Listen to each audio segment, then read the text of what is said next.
took a bit of preparation, to say the least. But I decided to go through with it anyway, because once you stop, it's very hard to continue again, and now I'm somewhat, you know, I'm at least going somewhere with this, yeah?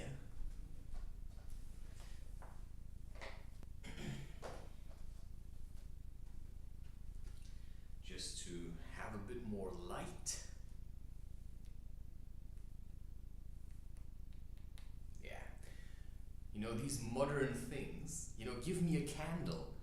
I light it, it's burning. But these things, you have like LED and then you have a remote control, and sometimes it works and sometimes it doesn't. But I actually like that. Because sometimes I lie in bed, or this is, you know, you don't see it, but you see it in some of my recordings. I don't really have a bed like most people. I have a very thin mattress, and it's filled with a natural fiber called kapok, and it cost me 100 euros, and it's like this thick, but after you've lain on it for quite a while, it's half as thick as it used to be. And that gives me certain things, because, you know, formerly I was sleeping on this one, and now I have it there as a kind of dampener to keep out, because it's just nicer than sleeping against the wall. This is a bit softer, and also adds a bit of, because it's brown, I mean you can't see it because it's black and white, but it makes everything look a bit more earthy. And you know, at one point in my life, I just want to go through with this now. I mean, the general topic is always in the description of the video. For some reason I decided I want to keep going like this, that I just say live session number da-da-da, and then in the topic I say what I'm going to talk about. So this is just me opening up to talking, because I have been silent for the entire day, and this is the first time now that I am speaking. Maybe if I hold on to that one, I don't rub my nose all the time. Sure, I could also take something else, but I don't want to brag too much. I can give it a shot. Give it a try, it said. You know, why not try something else?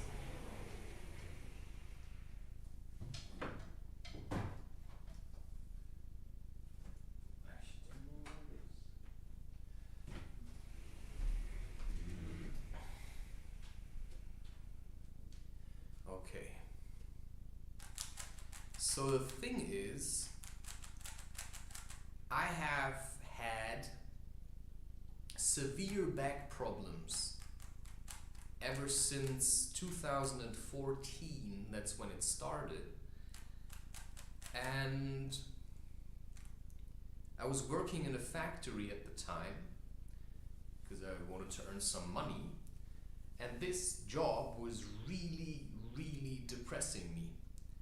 And it's really hard to say, you know, why something depresses you, because all you know is, I'm depressed. And so I was working in that job, and it was really depressing. And I think one of the reasons is that you don't have much choice. You know, you don't have much freedom. I love it how these things take shape, because I'm not planning this, you know, I just start talking, and then suddenly it's like, whew, you know, the path unfolds. You know, that's how life is. You start living, and then the path unfolds. And that's how it starts to happen more and more now as I let go in talking. But I also know where I want to go, right? I know roughly what I'm going to talk about, and then I just allow myself to, you know, my intuition guides me. So I'm just talking, but I ain't just talking, because I'm talking from a place of truth, right? I don't have to lie here. These are all experiences I've had, I'm not going to talk to you about things I haven't done or things I haven't experienced. And if I do, I will say that. So all I can give you here in these recordings or these sessions is simply my own experience that I have had in life.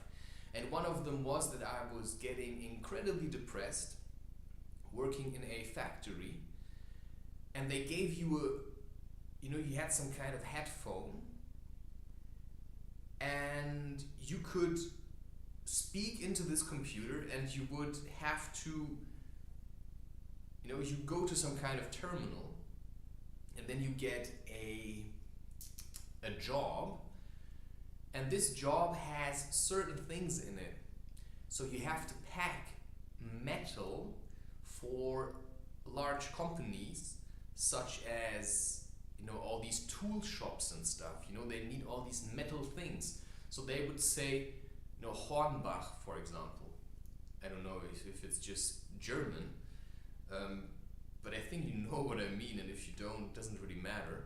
It was just metal parts. And so you would have a headset, and you would go to a computer, and then the computer says, okay, this is your new job.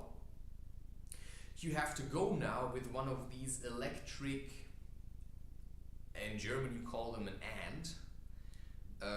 It's like these things that allow you to lift really heavy things by pumping them.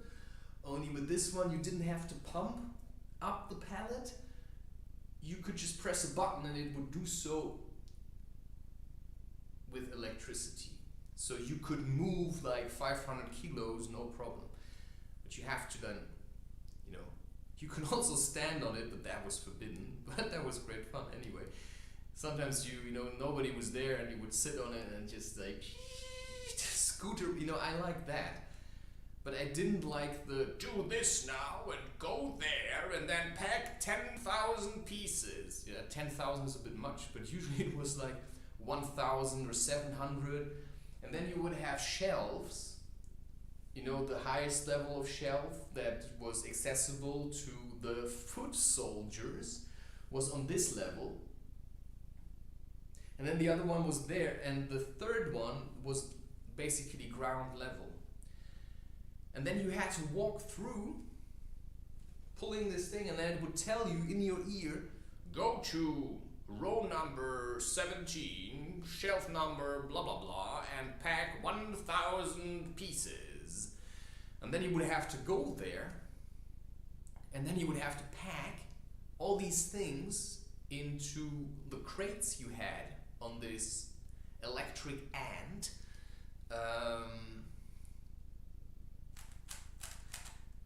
And that then was the job. And they even gave you a time, right? For this job you have roughly, they didn't say it like that, but it was like a voice, computer generated voice that would tell you exactly where to go, how to do it. And I was doing that, and I was always trying to, right? I always told people, oh, you're bending down like this, right? You shouldn't do that. You should always go down to your knees into like a squatting position. And I did that all the time. I was like, I'm doing a good thing here.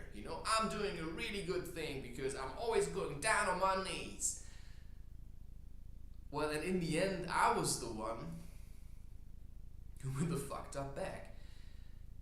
Although I did that, and I remember there was like a thing, I had to wrap it into plastic wrapping, like a cling wrap, but for the industry. Incredible amounts of that stuff are being used just to cover things. And I was in that squatting position, moving around it, and while I was doing that, I had like, to that day, I don't actually know what happened there.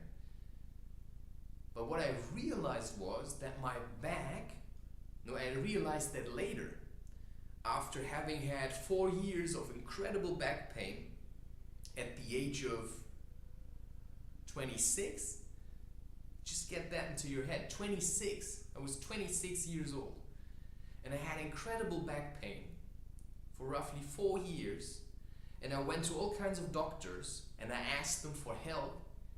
And I asked them what I could do. And they did all kinds of stuff with me. And they said, now it should get better. And then in the end, I went to one last doctor, and he was, how do you call a guy who worked with your spine? And I went there and I said, listen, this is what I have. And then he took an X-ray, I think. X-ray? Yeah. And so he took a picture of my spine, which is... It's preposterous that such a person can call himself a doctor. He said to me, the only thing we can do is we have to give you an injection with cholesterol. I think that's the stuff, how you call that. Or is it called, no, that's something else. You know that stuff that also makes people like accumulate a lot of water in their body? It doesn't matter. You know, he just wanted to give me a shot, and then he said it costs you 60 euros, ching ching, and you have to come back every 6 months. And then I said, can't you give me exercises? You know, I want to do something. I want to help my back to get better. And what he said was, that doesn't work. That was the doctor that said it to me. I mean, the doctor said it to me. That doesn't work.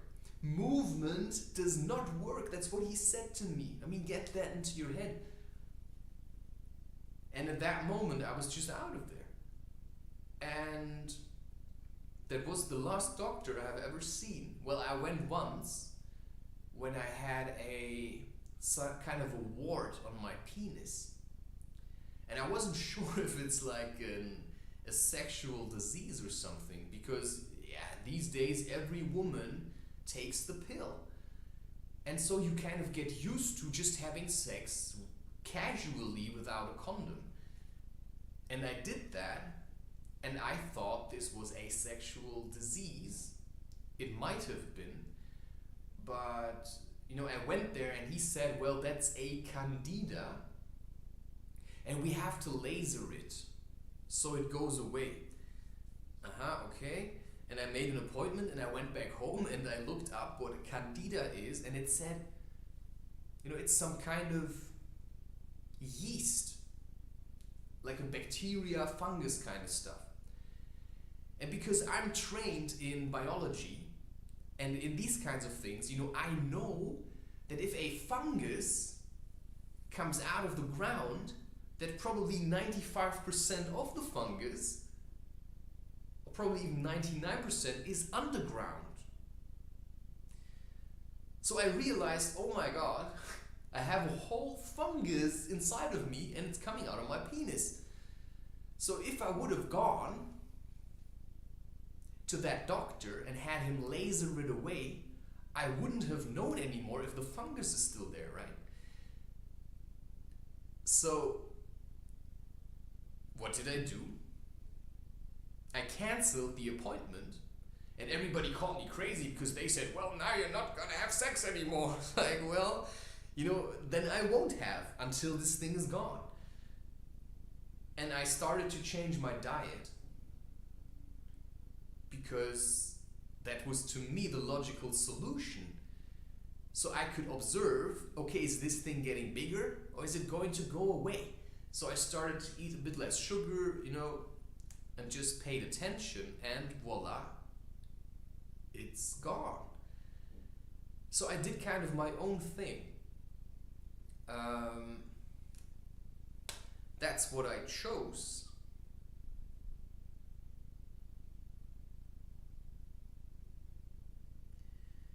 I can't do two things at once. See, I just want to have it in my hand. But now we come to the topic of choice. You know, first of all, certainly you cannot see because, you know, it has different colors, but this is black and white. So the thing is, you know, I can solve this, but if I'm trying to solve this while I'm trying to talk with you, to me it's incredibly hard because I also need to focus on solving this. But if I'm trying to talk to you at the same time, you know, I'm going to be, You know, I'm trying to split my mind into two places at once. I'm trying to solve it, and I'm trying to talk to you about, what was that again?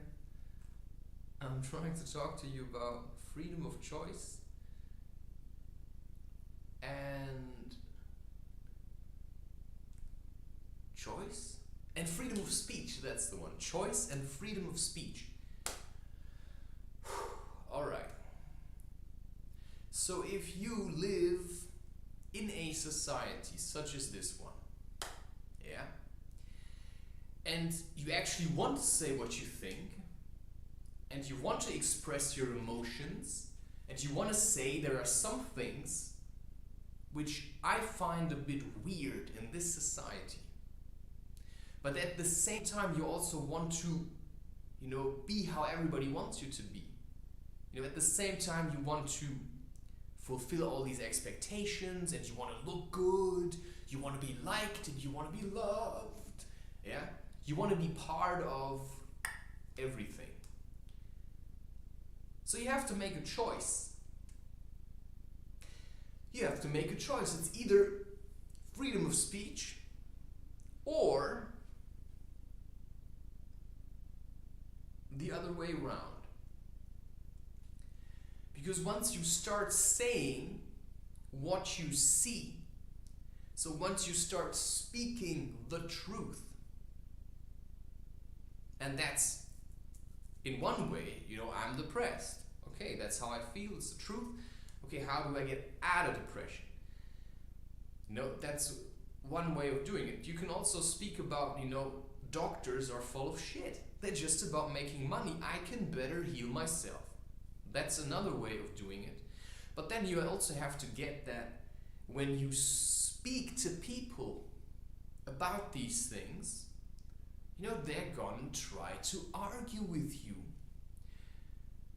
because they are defenders of the system, because in a sense they like the system because it gives them a feeling of security, because they live in a world of fear. So if you start going around speaking truth,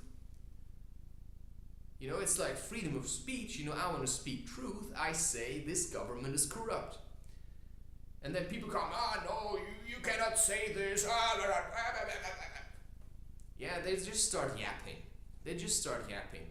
You know, if they think you are somebody that has got something to say, they're just going to repeat what you're saying, or they're just going to, you know, talk like, you know, they're just going to say what they think you want to hear, right? They're going to say what makes them look good in this situation. Because if everybody in the room would agree, you know, that governments are doing a really good job, you know, then everybody would just say that. But then one person comes and says, I disagree, you know, bullshit. You know, that's freedom of speech. You can say that. But then you also have to realize that some people are going to get incredibly angry at you. So you have a choice. Are you going to say what's on your mind, or are you going to keep quiet? Are you going to speak up on, you know, I've been raped? You know, but the problem is, now we have some people that say, I have been raped. And they mean it, right? They say, I've been raped. You know, I have been raped, or I have been emotionally abused all my life. Well, everybody has been. That's the first thing. The second thing is, now you will have people that want to have some of your glory. So some will say, you know, they come out in the open and they say, I have been raped. And then others come and they say, I have been raped. But they say it because they want to be like, oh, you know, cuddled, and they just want to have people pat their backs. They don't say it because it's an act of courage. It's actually more an act of cowardice, because they're just saying it to jump on the train, because, you know, it seems to be like the legitimate thing to do. But still, the reason why they're saying it doesn't matter if they're ignorant, because they might think they're lying about it, but the fact that they're saying it, you know, the fact that they are lying about it, shows that they're actually telling the truth. Because if you have to lie about being raped, then you certainly have been raped emotionally, and that's the crazy part that most people don't understand. Because then people would say, well, now it turns out he hasn't been raped. Yeah, maybe not the way you think people get raped, but maybe to him he has been raped. Right? So, wait, there was something I wanted, oh yeah. You see, also, I don't use deodorant because there's all kinds of shit in there, you know? So what I use is, I take coconut fat, just like a peanut-sized amount, and then I take bicarbonate of soda, I sprinkle it on top, and then I rub it between my hands, and it never smells. There's no stink. So I go shower, I only shower with water, I never use soap, and then I come back here, and that's fine. And sometimes I forget.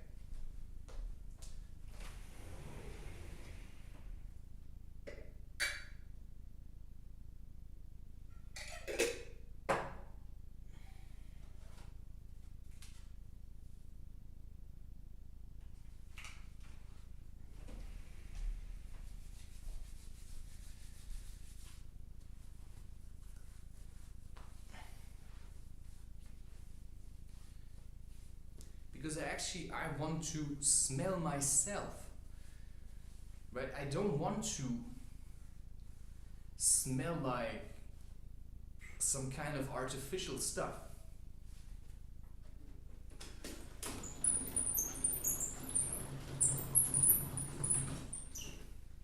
I want to smell how I smell. Because I want to be true to who I am. And a lot of people, because you have to understand that energy gives off a bad smell. I mean, I have had it once, or more than once,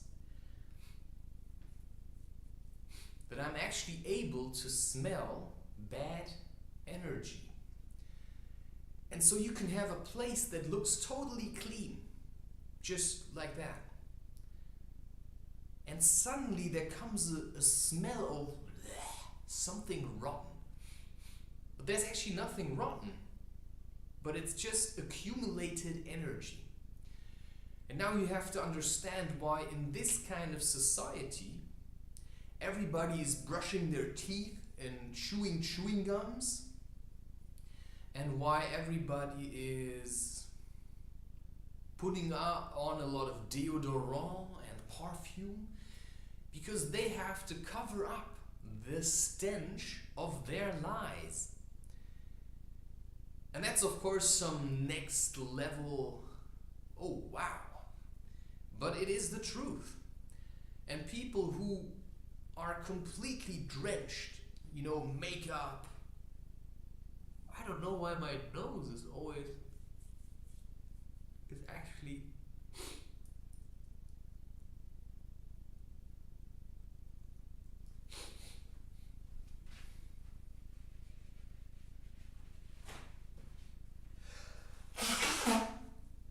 yeah.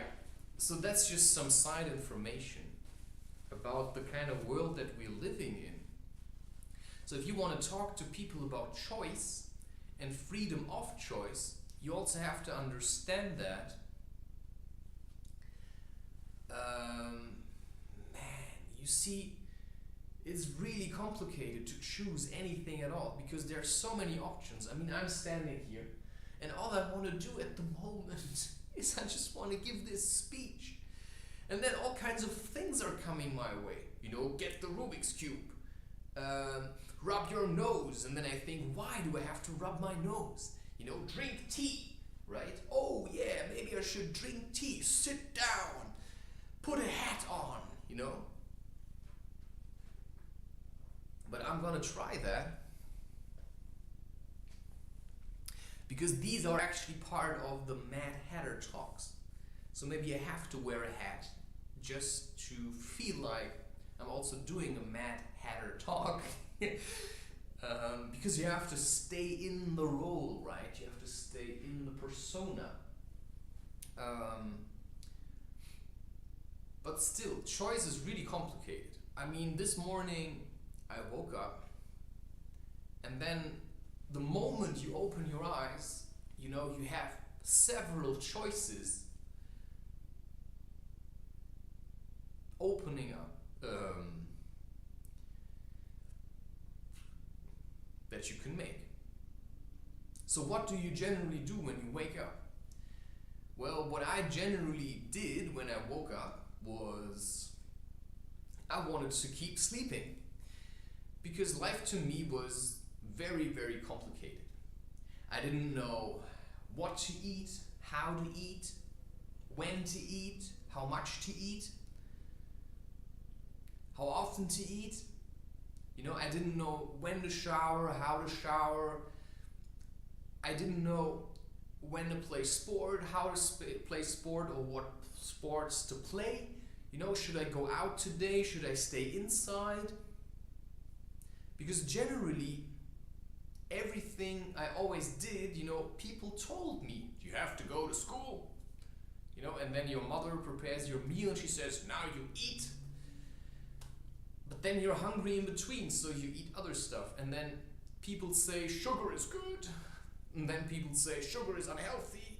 Then they say coffee is good, and then they say coffee is unhealthy. And then they say you need to eat a lot of vegetables or fruits or just raw stuff. And then others say, yeah, but Steve Jobs had cancer because he only ate raw food.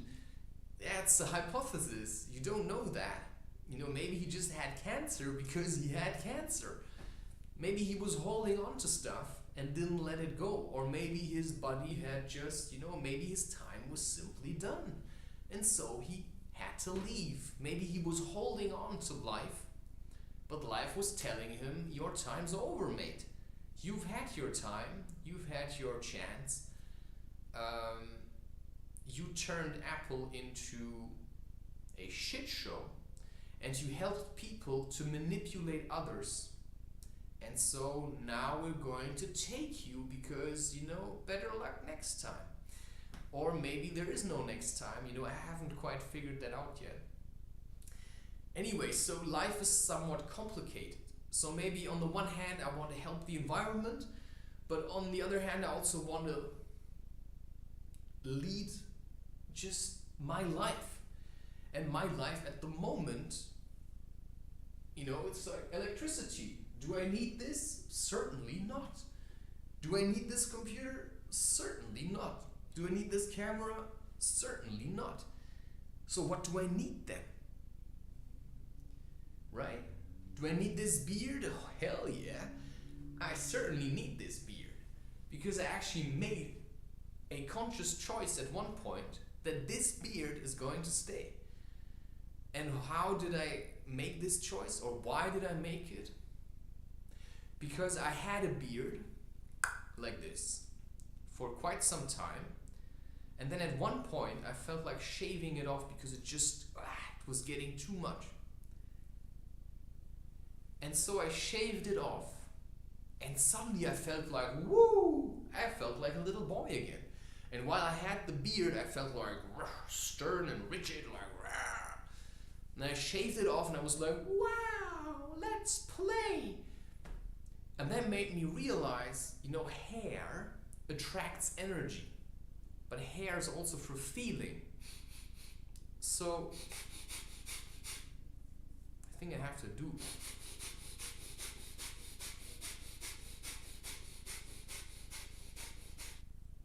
Anyway, hair is for feeling, but especially a beard attracts male energy. It attracts male energy. And when you don't know how to channel that, you might become very aggressive. So if you are unbalanced at the moment, a beard might actually like, boom, smack you in the face. So I shaved it off for some time, And then I said at one point, now I'm going to let it grow again. And then I let it grow. And then sometimes I trim it because I don't want it to look too wild, so that people don't just run away from me. Because you also want to somehow appeal to other people. You don't want to look too much like that forest guy. At least I don't. Because in certain ways I also want to adapt. So what about choice? I made a choice because I had an experience that showed me what it means to have a beard and why I would want to keep the beard. And so I made a conscious choice and said, I'm going to keep the beard. Yeah? And now, what does that mean to anything at all? So, if you are uncertain about what to eat, then you have to figure out how the things that you eat impact your life and also your ideas of where you want to get to in life. So the reason why I started to make certain choices very consciously at one point was that I had realized what I wanted. I wanted to be a man. I wanted to be balanced. I wanted to be able to hold my own weight. I also wanted to be active, and I wanted to figure out what I want, specifically me, not anybody else, not, whatever father or mother or, I didn't care about that anymore. I wanted to know what I want. And that in itself may look like a selfish decision or a selfish choice. But if you look at it from another perspective, I would either be a burden to everybody and try to help them all the time and then get angry about it, because then I was helping them, I wasn't helping me, or I would start helping myself, and that in turn would help everybody else, because now I would be off their backs. Because I cannot work like other people work. I cannot work for institutions that are corrupt. And every institution that I found is corrupt. So I had to make my own thing because I wanted to be true to myself. I wanted to wake up when I wanted to wake up, and I wanted to sleep when I wanted to sleep, and I wanted to eat when I wanted to eat, and not when somebody told me, now it's time to eat. I wanted to tell myself when to eat, what to eat, and how much to eat. And so, when you know this kind of stuff, and you say, okay, I'm going to be self-employed, but then you also have to adjust, because I never had a lot of motivation. I had motivation occasionally, but then that would last maybe for 3 to 4 days, and then plap, I would collapse again. But once I knew what I wanted, all I had to do was figure out how to do it. So now I had a vision of my life. This is how it's going to be. I'm going to be free, I'm going to have my own space, and I'm going to earn money with the things that I like to do. And then I simply started going. And then I figured it out, because I already had certain skills, and I had certain things already. So I had a camera, I had a laptop, and I had a skill for making images, and not really, but I knew how to work with laptops. And because I had studied, I also knew how to write dissertations, which was a skill that then, of course, helped me to write my first book about fear. And I knew how to work with LaTeX, which gave me a lot of freedom to design the books. And from there, everything just started to pile onto each other. So, you first start with one thing, you make one choice, I'm going to write a book now. And then all your focus is going to be, I'm going to write that book. So first you say, I want to figure out my diet. I want to understand food. I want to understand, you do research with yourself. You start observing yourself and you become the center of your observations, because that's the only thing you can really observe without judging it too much. Because what science is about, it's about observing others. But the person who's doing the observing already has an opinion about what he wants to find. He already says, this is the experiment, and this is what we're going to prove. So of course he has also an interest to prove that it is so. So he's going to design the setup of his study in a way that's going to give him a certain storyline. So he wants to say coffee is good, and then he's going to set the parameters of his study in a certain way that's going to show that coffee is good, and then you can use a certain analytical model that will give you these results. And if that doesn't work, you just change the data until it works. I've done this kind of stuff. I haven't changed my data, but in a way I have. Because when I wrote my dissertation, I took out some of the variables because I felt like it just made it too complicated. So, you're always trying to make things easier, and science always tries to narrow it down, but sometimes it's impossible.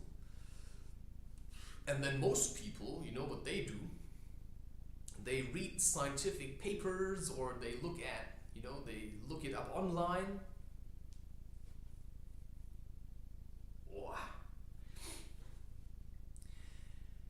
And then they look up these things like, is coffee healthy? Well, I don't know. Some people, they drink it all the time. But when I drink it all the time, I get incredible heartburn.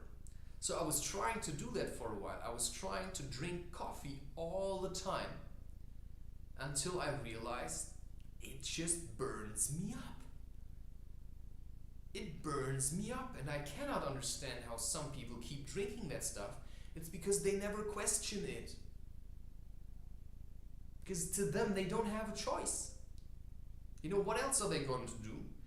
They don't want to spend time figuring out what makes them feel terrible, because they don't even want to admit to themselves that they feel terrible. So what do? They just leave it like that because it's too complicated for them. Because they're too full with all kinds of stuff, right? And that's what happens if you always reject your own needs. So I have a lot of needs.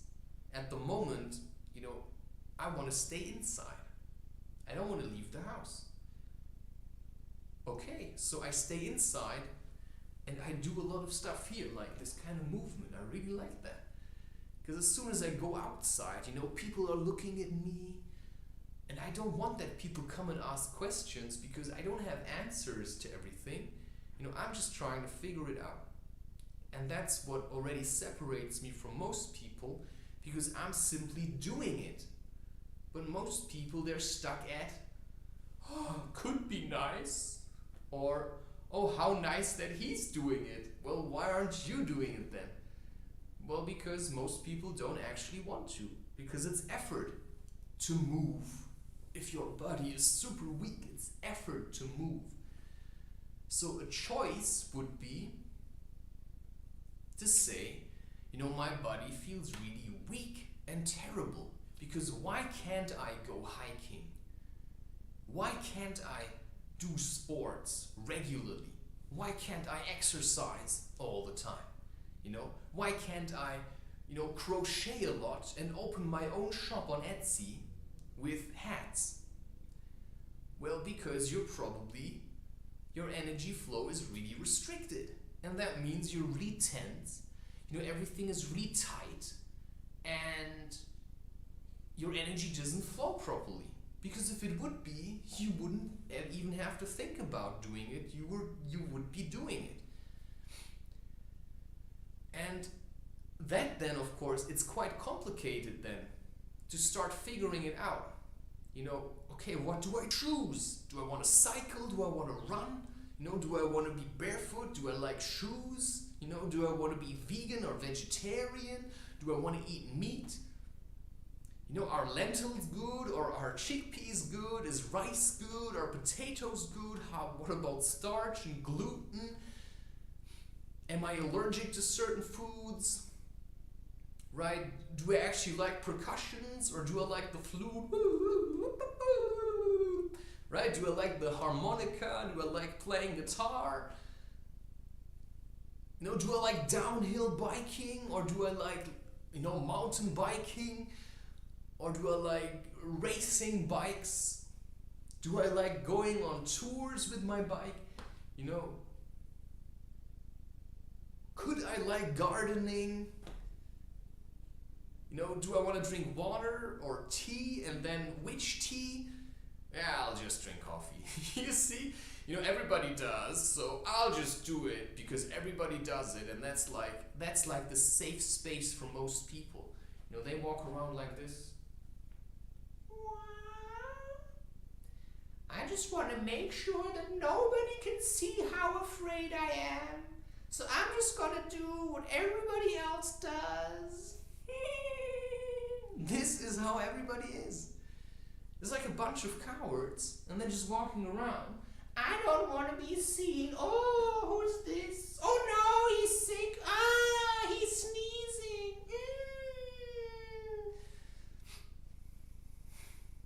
This is how it is. And so, you cannot really look at how other people are living their lives. Because what other people like to do might not be as nice for you. And so the way that I started to figure out what I like, but it wasn't just about what do I like, it was also what helps me to get to where I want to be. I have a very clear idea about where I want to be and how I want to get there. And how I want to get there is with my own strength. I want to build something up from the ground. And where I want to be, that's for me to keep at the moment. But, I know where I want to be. I also know with who I want to be there. So I just have to figure out how to get this to work. And for that, right, we come back to this. Because what this taught me was that, okay, I couldn't do this just like that, I couldn't just sit there and, done. I'm not that kind of genius. I'm a genius of figuring out how to do it in my own way. And so sometimes I just look it up. And so I looked up the online manual for the Rubik's Cube, and then it still took me a week to solve it for the first time. And then it took me still some time to manage to solve it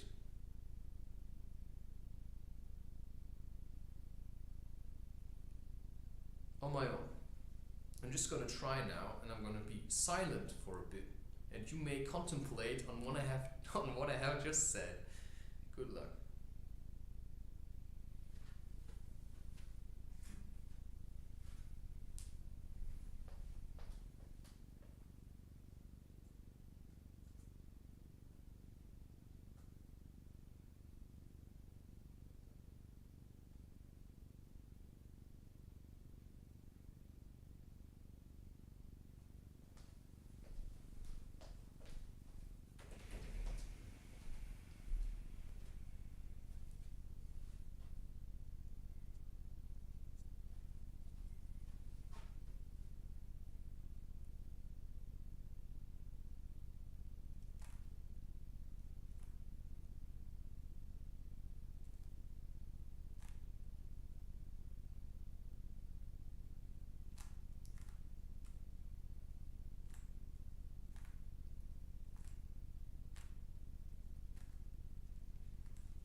You see, I screwed it up. Somewhere I didn't remember anymore, but I got quite far. Because what you first have to do is, and I'm just going to try it one more time, because I haven't done this in a couple of weeks. And if you don't do things for a while, your body loses the skill. It's the same thing with that, it's not a bow staff that I'm using to do this with the stick. It's just something, it's just a wooden thing I picked up from somewhere. So let's just see.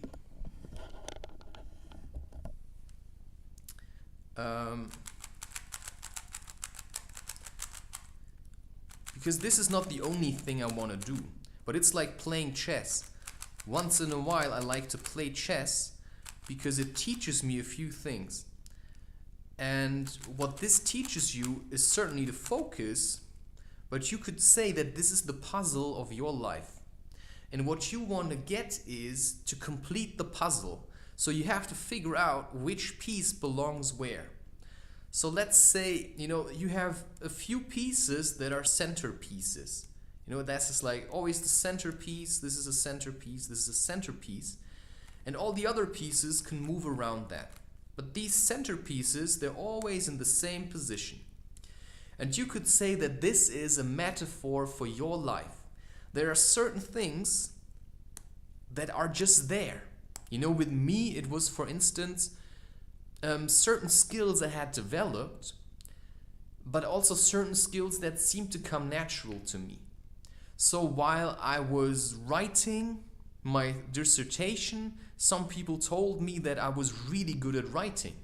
I didn't really believe that, but after a while I just had to accept it. I seemed to be really good at writing, so I kept writing more and more. And by now there's like 197 articles on Medium, because to me I can just go to the computer and I can just write. To me, to channel my emotions into my art, into words, or into a recording like this is a fairly easy thing to do. And so writing is one of my centerpieces, and so is photography, but also movement. And I like to move with my body. I don't like, I can cycle to get me from A to B, but to me cycling to just cycle isn't really it. I know that because I've tried cycling for quite a while. I rather go hiking, but I actually, I like going hiking sometimes. But I also like being alone in my room and doing my own stuff, right? I like sitting here, I like being alone, I like doing crochet, I like painting, and I like quiet, but I also like to speak. But if I speak, I don't want to be interrupted. You see, so I had to figure out certain things. How often do I like to drink coffee? What part of this thing, how much do I want coffee to take up here? If my whole day I'm just thinking about drinking coffee, then I'm really blocked, right? There's like a blanket of, I want to drink coffee all the time. I want to eat sugar all the time. I want to watch porn all the time, right? So sometimes we just have to start decluttering this mess. So we have to start looking at each piece. And now we come to the methods. So what methods are you going to use to get that piece in its right place, right? What method are you going to use to fill out this side? And how are you going to keep that side filled out once it's filled out, right? So with this, I could just look up online how to solve the Rubik's Cube, and then I just had to do exactly what this thing wanted me to do. So I would realize, okay, this is white, this is yellow. And they said the first thing you have to do is fill out, move the white pieces, these ones, move them to the yellow side. Okay, so I did that, and that was already complicated. Right, so I would do this, and like that. And now this one doesn't matter. Now you have 4 pieces. And now it said, Now you have a piece with a green bit. Now move that to the green centerpiece. And then you take this side, you know, now it's getting more complicated because this is a three-dimensional object, you know. And now you have to move it so that the green bit is with the white. And then you do that with the other ones. So you take red, right? And then you want to make a white cross here. And then you go here, you know, this is the white with the blue. And then, right? And now, oh, there's three, amazing. And now that's the white with the orange, yeah, right? And then you do, and now, wow! You know, we're just focusing on these ones. But these ones are also okay. But now you have to look at, you know, so this is white, this is yellow. You first want this thing to be completely white. That's your starting point. You know, that's the platform you first have to make clean, right? And then you look at, okay, here's two more white pieces and they have to be here. But then you also have to check, what do I want to have here? Well, this is orange, so these all have to be orange. This is blue, so these all have to be blue. This is red, so these all have to be red.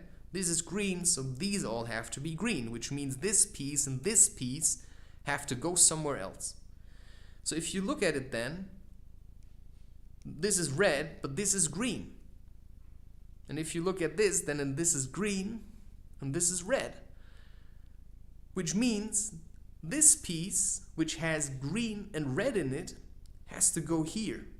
So how do you do that? Well, then there's a method. You know, you just do something. You know, I cannot tell you all of this. You know, if you want to solve it yourself. Like, look it up online, figure it out. Because to explain to you what I'm doing while I'm doing it is really complicated. You know, and now I have red and blue, and this has red and blue. It just came like this. So I'm just going to bring it up there. And now this is all red, and this is all blue. But this isn't all orange, and so I look for the piece. This is orange and blue, and this is blue and orange, and so I'm doing this, and I'm doing this, and I'm doing this. And now, you know, I don't have to understand anything about algorithms. I just have to understand, you know, how I have to move this thing that it gets up there. Okay, it's all orange, it's all green, it's all red, it's all blue. It's all white, right? It looks a bit tidier now, okay?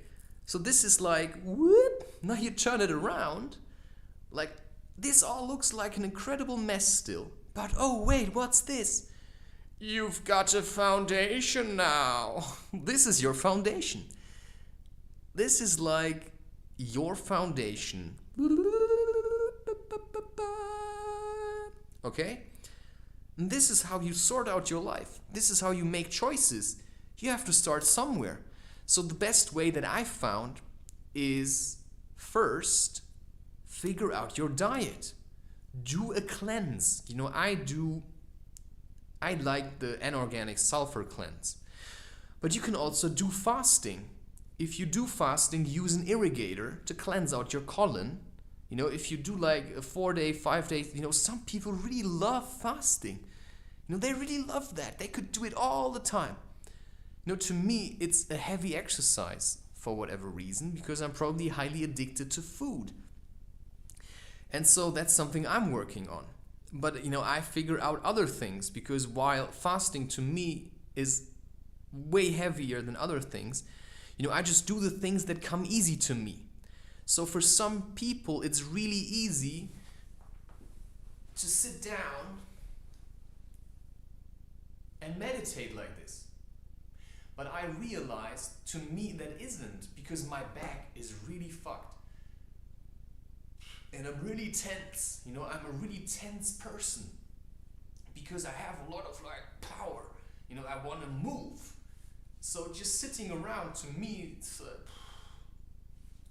Yeah, sure, I know I could do this a bit more often, but this is what you want to start with. Figure out your basics. What's the basics, that bring a bit of stability into your life?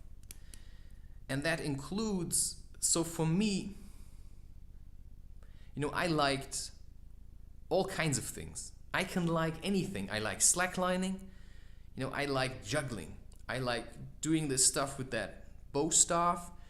I like writing. I like making images. I like dancing. I like running to a certain degree. I like cycling. I like swimming. But some of these things I wasn't really enthusiastic about doing a lot. So I dropped them. I swim occasionally, but I don't have to swim all the time. I like water, but when it's there, I don't go to great length. Plus, I don't want to swim in a swimming pool because there's too much chloride and that just is terrible for your skin. Plus, the water in swimming pools, it's like full with people's negative energy and they pee in there and it's disgusting. If I want to swim in the ocean or a natural lake or something like this. To me, rivers aren't really good for swimming because to me they're just too dangerous and I'm not that stupid.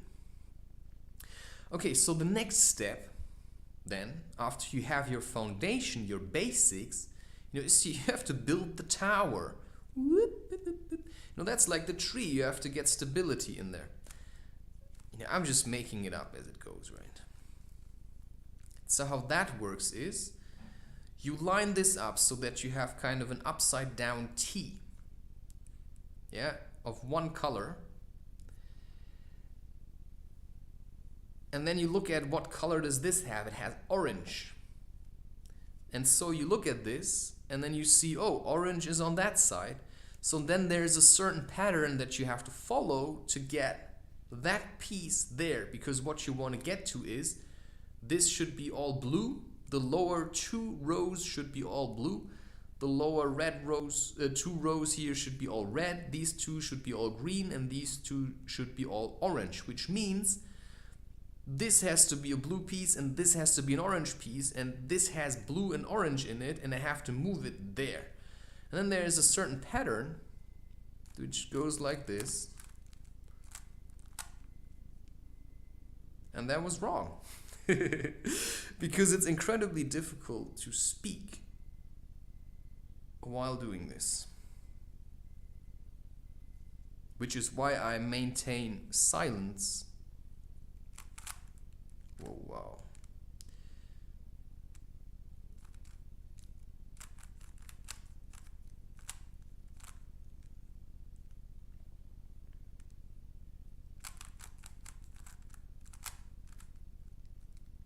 Now it worked, right?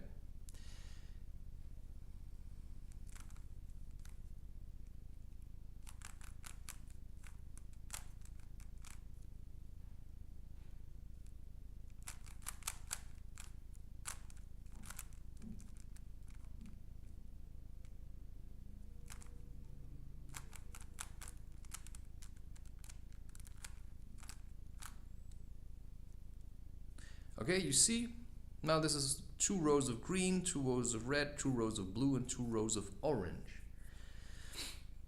But I also realize if I just do this all the time, to me it's getting a bit boring. So I have only one Rubik's Cube. I don't want to have tens of Rubik's Cubes. I just want to have this one thing.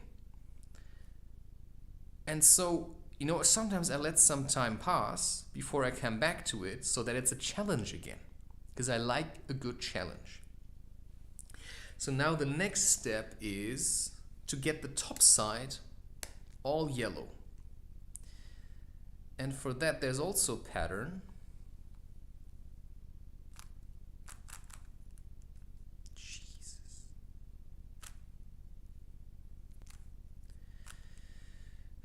See, now I'm just mixing it all up again.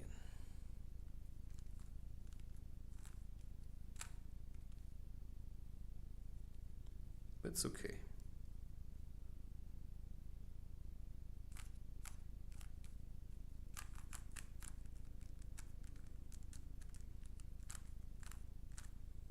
Okay.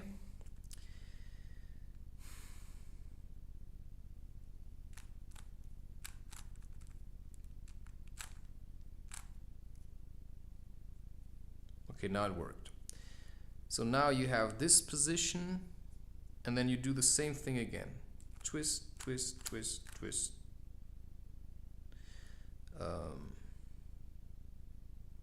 Shit. You see,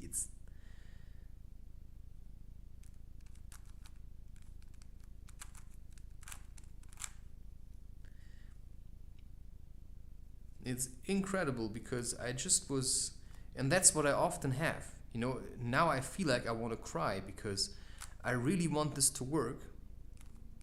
I really want this to work, but it ain't working.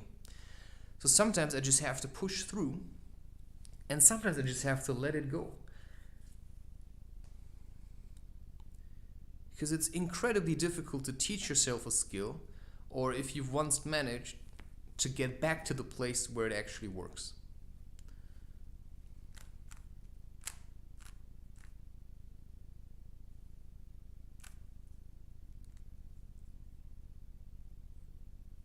Okay, now I've completed that cycle, and now this is a pattern.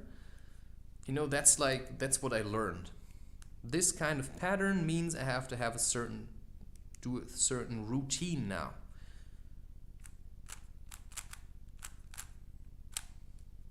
And now you have a kind of a fish, and I know I have to align that fish so that it's like facing towards me. And now I do a certain pattern, and now that fish is like this. You know, while I'm doing this, it doesn't look like I'm getting anywhere. But suddenly it's there. And that's how I engage with myself now. I have experimented a lot with the things that work for me, so I know, okay, if I feel like this, I make a certain choice for food, and I choose a certain exercise, and that keeps me going. So that at the moment, you know, my choices are all based on what keeps me going, because as long as I'm going, as long as I'm moving, you know, I also stay flexible. You know, I have to engage with life, and I have to figure out how to deal with it. And now this is the very hard part at the moment. Okay. But also, you know, I want to remember it. I don't want to, you know, I looked it up once. I know I can do it. And from here on out, it's all trust. So if you managed once, you know, sometimes, for instance, it's like you go shooting bows and arrows, right?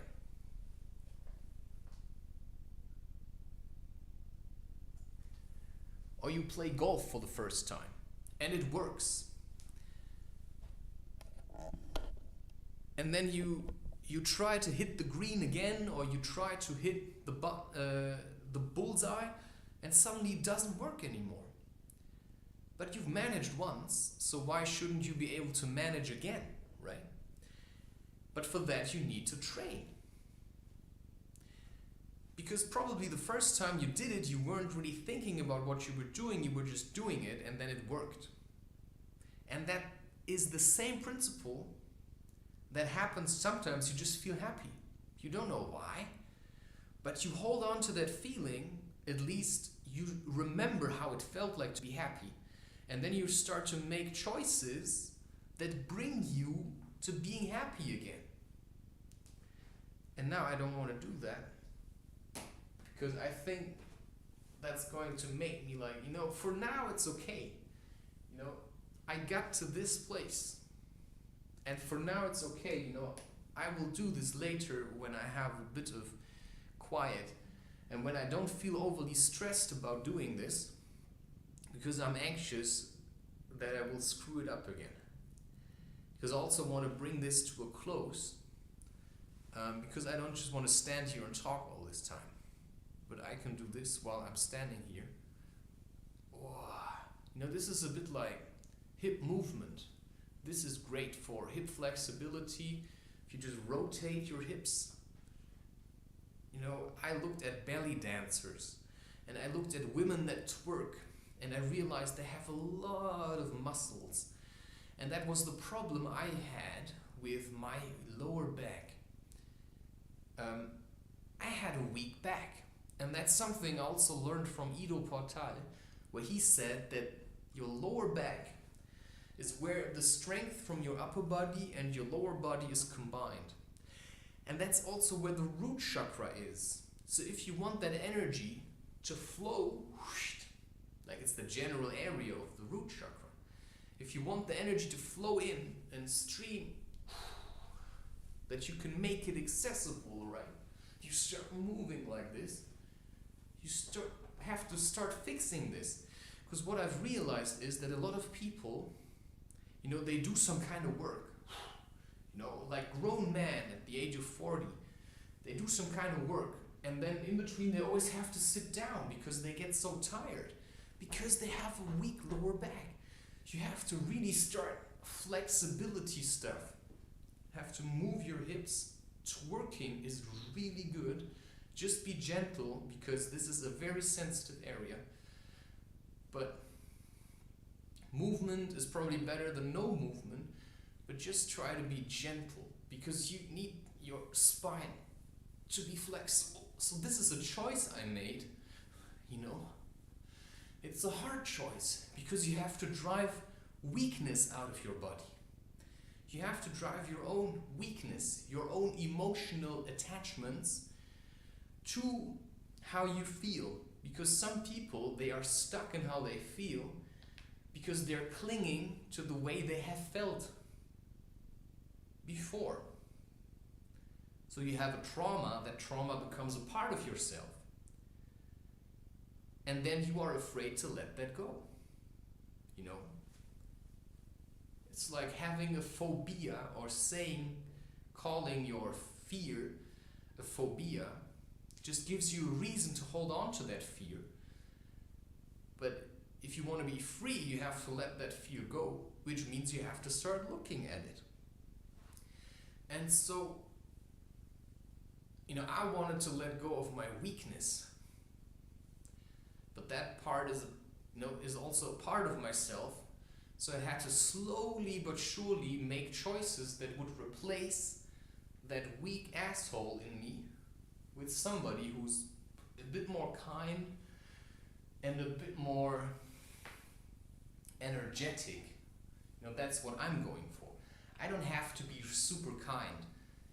I don't have to be kind with everybody, because not everybody is kind. So all I have to be is, I have to have stability.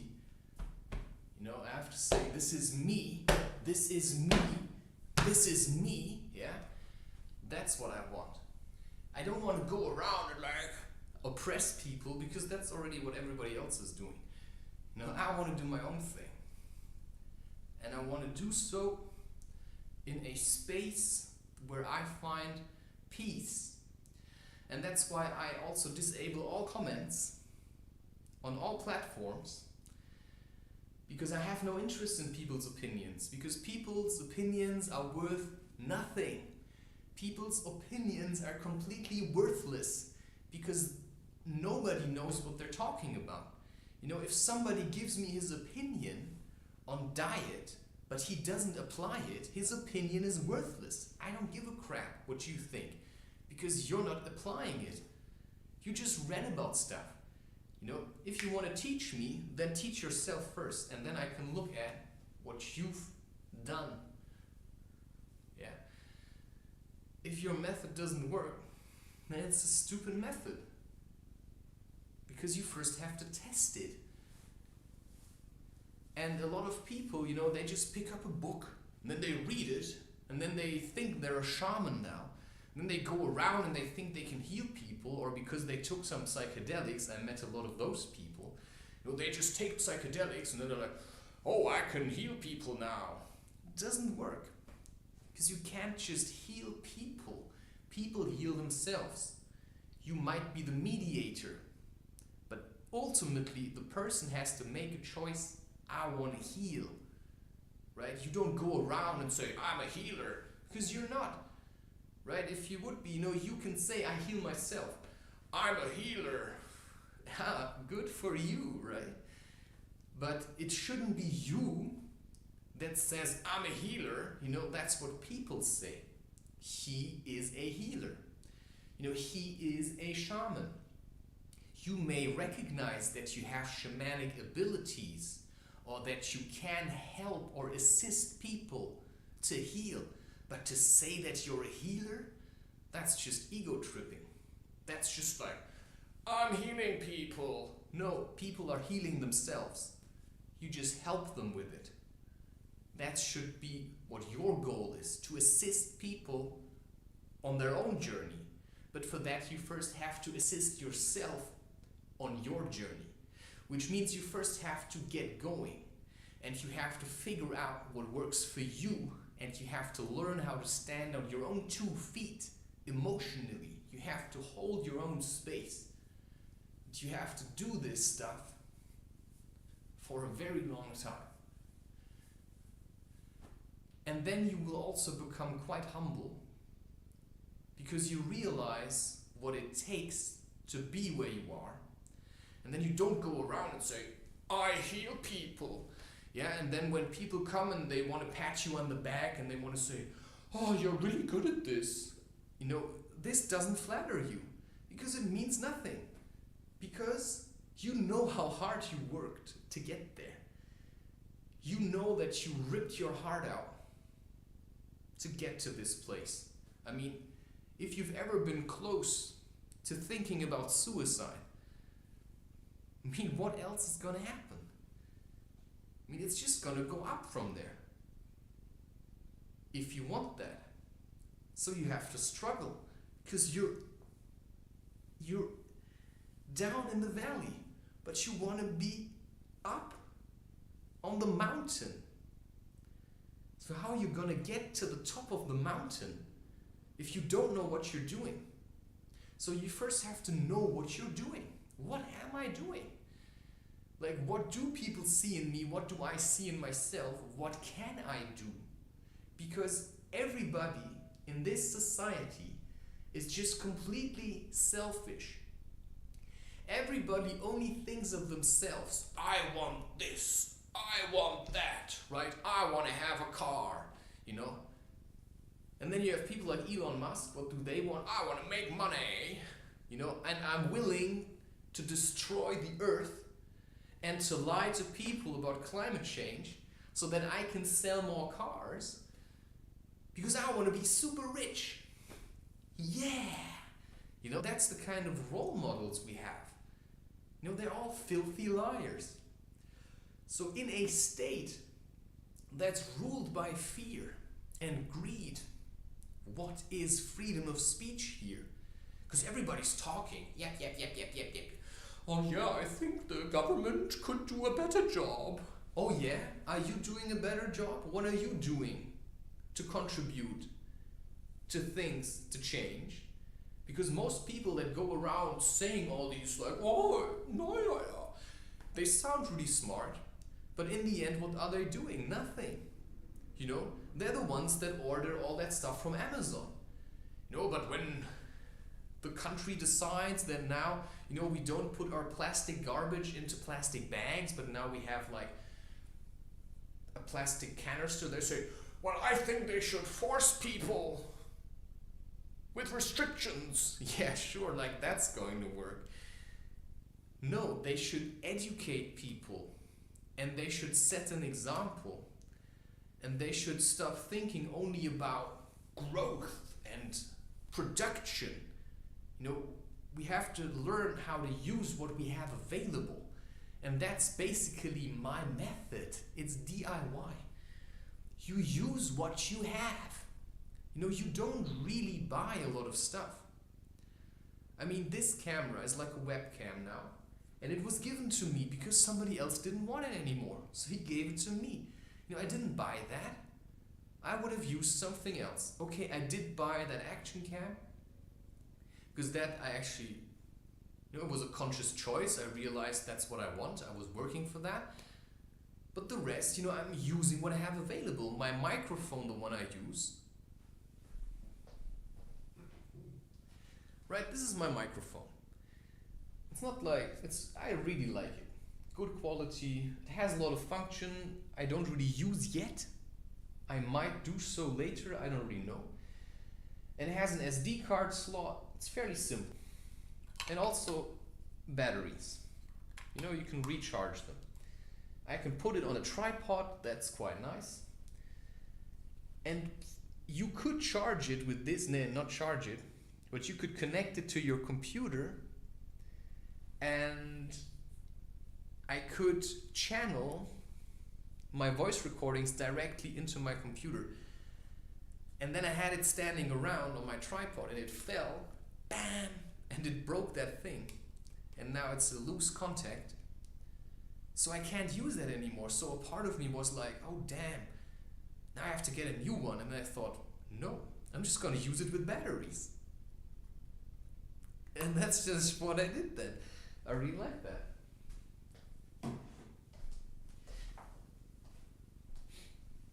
So I made this myself, it's for my phone. I made it with crochet. It's just super simple stuff that you can just make yourself. So I really like DIY, right? I don't have to buy anything, I just take what's available. I don't generally just take stuff from the streets, or when you do, you should cleanse it properly. Like, you know, take like a smudge stick, you know, that's like these, you know, just stuff to smoke. You can take stuff like Palo Santo or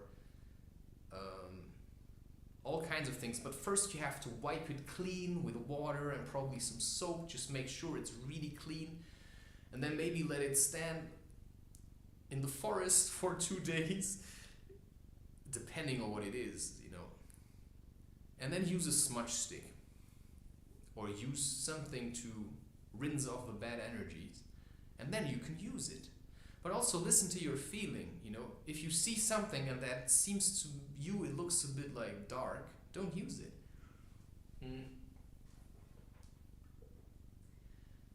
Okay, so I have a lot of things that I simply keep using, and I say, you know, at one point they're gonna break. Because everybody around me is constantly buying new stuff. So I don't have to buy clothes. I mean, okay, I bought this sweater. This hat I made myself. These trousers, I bought them at one point. Okay, so some things, sure, I can buy them. But most of the stuff that I have now, I got it from other people because they kept buying new clothes, and now I have a whole closet full of really nice sweaters that I got from my dad. And I have a lot of things, you know. Okay, I also have a cajon. I bought that at one point. I haven't been using it as much, but I know it. I also had to make space first before, you know, I feel like I can use it. And depending on where you live, so if you live in like a multi-story apartment thing, it's very difficult to also feel free about making music. So maybe your goal should be either to find a place where you can practice music safely without people getting angry at you or annoyed, or you just start thinking about, maybe I have to think about ways to earn money that will allow me to buy a house or something, or to buy a piece of land somewhere, and where I can be in nature, you know, without people running around with their dogs or something, where I can just connect with nature. You know, so you have to make a plan, and then you have to start thinking about this.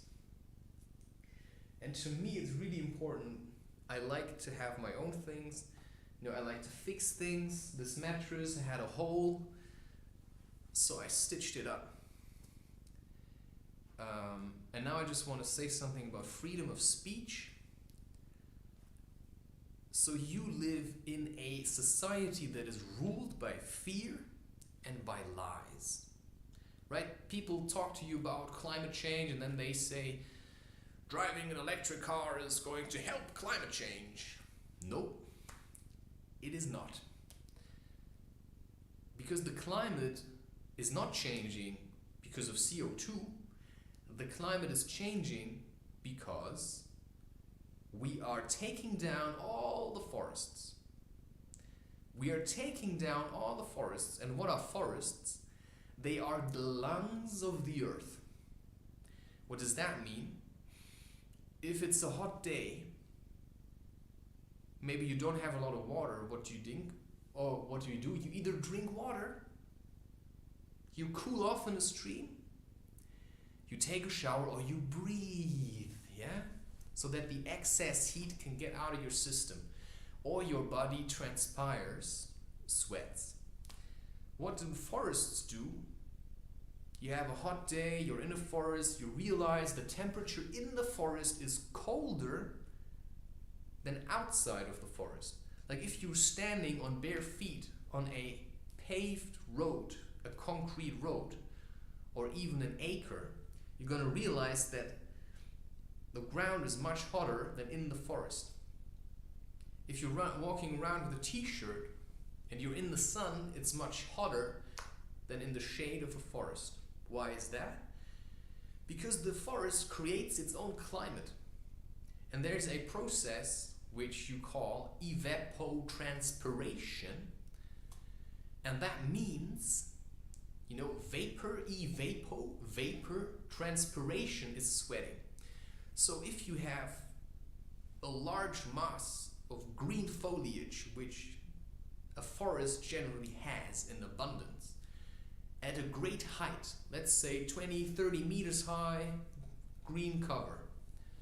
The sun goes onto that, and then the leaves do photosynthesis.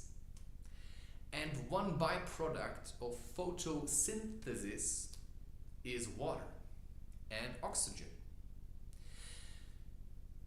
That's sweating. So they provide the air with fresh and breathable oxygen, and they moisturize it. And water contains then the excess heat, which means they transform. They suck out heat from the environment, and then they give it up into the air.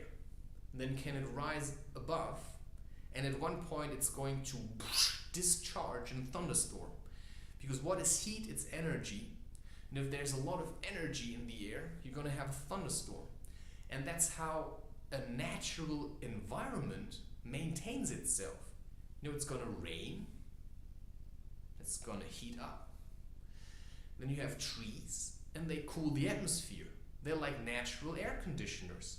And here we are telling everybody it's CO2, right? We have to have electric cars. But where do the electric cars get their material from? Probably from the Amazon rainforest. Nobody looks there because we're just walking around here and we're saying, oh my God, the climate is changing. Yeah, we have no forests anymore, mate. Like they're all gone. Of course the climate is changing. No, it's because we're driving around with so many cars. It's not the forests that are missing, because forests, people don't even like forests. Because to them they're uncomfortable. It's like, everything's itchy, everything's spiky, there's animals and bees.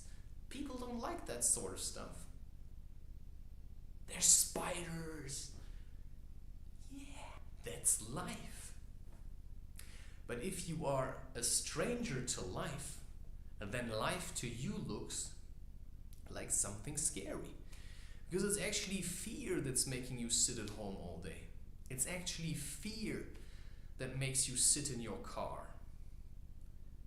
Because your time is being managed by the people that are destroying the world. Because they're greedy. But it's our greed that feeds them. And greed is the fear of not having enough. So if you talk about freedom of speech in a society that is ruled by greed and fear and lies, then what's gonna happen? So if you start going around now and you say, what are you doing here, people? You're destroying the whole planet because you're greedy. Oh, you're crazy. That's what's gonna happen. That's what happened to me. And that's why I decided I don't talk to people anymore. I talk to them on the channels that I want to have. And that, of course, in a way also makes me vulnerable, but it's the only way in this kind of world where everybody wants to say something because they want to look like they know what's going on, but they don't. Or they want to hide it from you.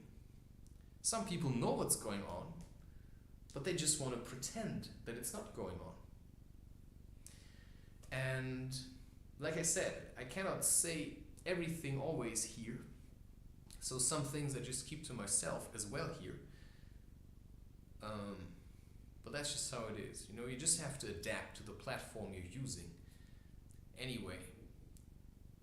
So freedom of speech in this country or world, in theory it exists. You can say what you want, but then you also have to prepare for the shitstorm. Because if you do say what you want, then a lot of people are going to try to keep you silent. And they're going to do that by riling up the masses.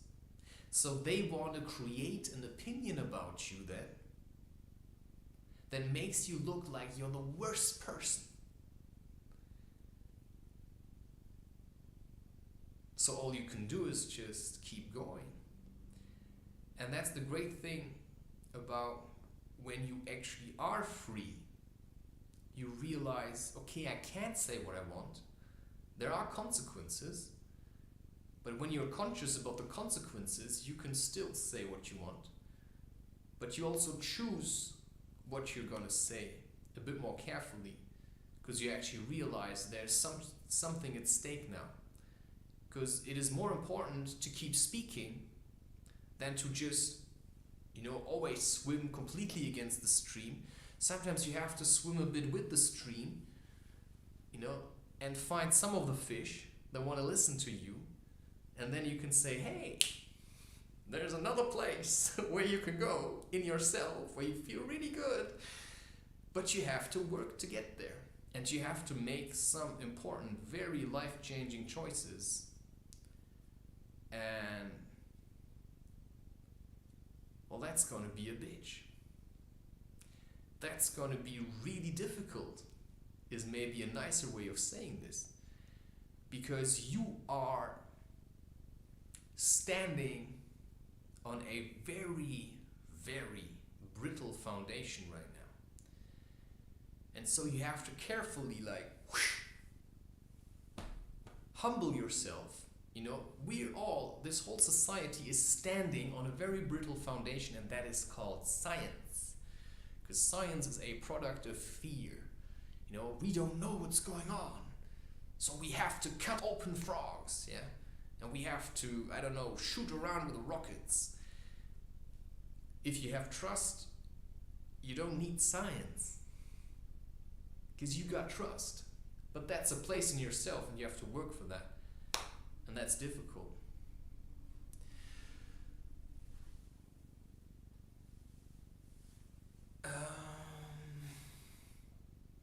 I do feel like I have said enough on choice and freedom of speech. Apparently, I have said enough. It's also getting a bit late, so, in the evenings, you want to be a bit more quiet.